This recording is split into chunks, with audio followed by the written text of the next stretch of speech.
Center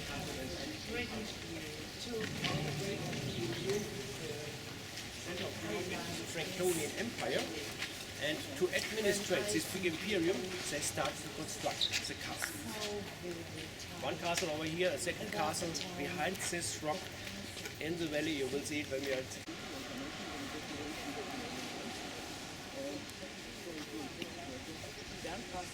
Never had been destroyed, and so just looking onto the Moselle front, you see a difference between Cochem and Bernkastel. So all our small houses, nice painted.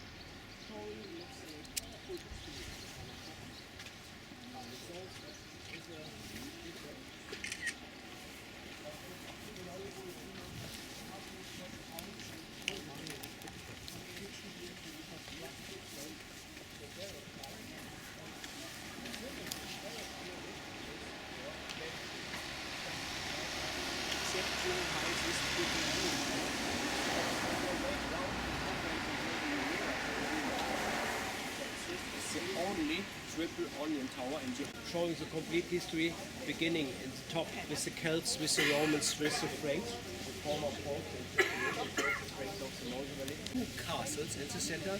The Imperial Castle of Cochem, there's no name written on because it's no special name, it's just the Imperial Castle. And the second one, castle, had been 866. And this has been the period, the date when Cochem had been mentioned first. Looking into the archives and all over for a date when we have been mentioned first time.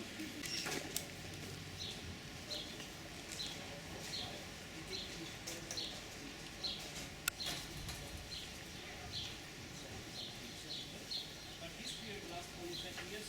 When you remember 1815, the Battle of Waterloo, we lost this battle, it's like somewhere that you know. And from this time on, we became part of Russia, early around Berlin, and finally so this was the Russian king as the first German emperor in 1870, so when they will review first time Germany as a German empire.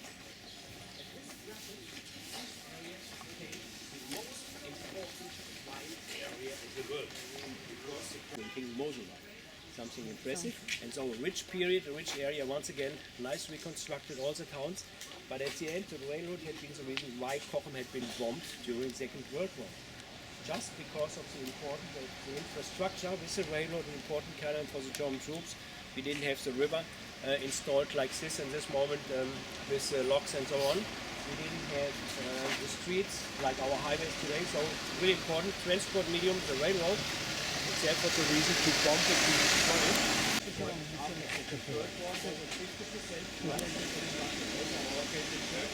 looking also, the only part which is also from 40% inside the Viking, that's called the basic church, shown by the golden roof on top of the church, but it looks like a Protestant church inside because of this infrastructure. And so, I don't know how in your country, over here, we didn't have any signs.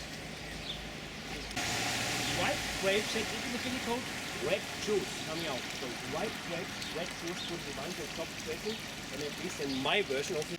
Perfect conditions, so maybe you know last year we had an exceptional dry year, but a perfect year for the wine.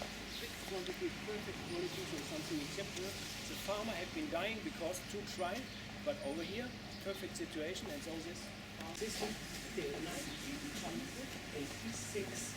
So since 33 years, we allowed to plant red grapes. So planting them really, it's a beginning. After 3 years harvesting the first red wine, so in 1989, we had the first red wine. So in 30 years, we are offering red wine once again in this region. The most important grape variety, I think we had yesterday wine tasting of Bernkastel. A few of you. So offering red wine, so my recommendation after the tour. No house higher, no house bigger than the other ones, typical installation. And this law cut off by Napoleon, 1794. He ended with the feudal system, he ended with the church as institution. And so the people had been free, they could do what they wanted to do. A strange situation at the beginning, everyone free, but hard to survive, hard to maintain their own life.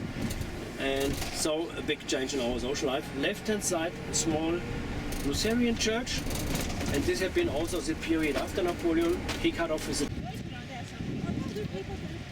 Viewers,